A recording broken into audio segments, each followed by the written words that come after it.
आणि आता पाहणार आहोत मुंबईमधला एक बार, तो बार आहे चक्क चहाचा।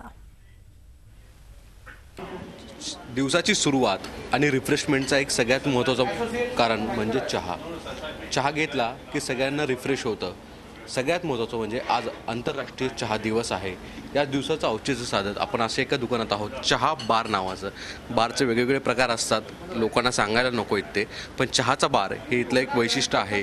विशेष म्हणजे या ठिकाणी वेगवेगळ्या प्रकारचे चहा मिळतात, ज्याच्यामध्ये आपण बघू शकता की वेगवेगळ्या किटलीज इथे ज्या आहेत त्या दिसत आहेत, त्या वेगवेगळ्या प्रतिनिधित्व करतात। DDL जे सगळ्यात आता चित्रपट गाजतोय तर त्याचं एक वेगळं चित्र ह्या किटलीवर केलेलं आहे। त्याचप्रमाणे इटालियन्स असतील किंवा वेगवेगळ्या पद्धतीचे आणि आधुनिक चहा याच्या अशा कपांमध्ये दिला जातो। पण हे जे चहाचं रूप दिसतंय हे चायनामध्ये अशा स्वरूपात चहा दिला जातात असं सांगतात।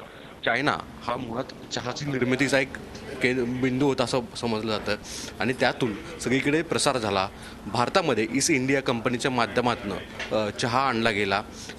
आसाम, दार्जिलिंग आणि त्याचप्रमाणे केरळ या भागामध्ये चहाचं उत्पादन इंग्रजांच्या काळानंतर सुरू झालं। कुठल्या तरी कारणाने चहा प्यायचा, रिफ्रेश व्हायचा आणि सगळ्यात महत्त्वाचं त्याला एक वेगवेगळ्या आपल्याला सोयीस्कर अशा पद्धतीने कारणं द्यायची, काहीतरी रिफ्रेश होण्यासाठी तर कधी आरोग्यासाठी, पण चहा घ्यायचा त्यातनं रिफ्रेश होतं।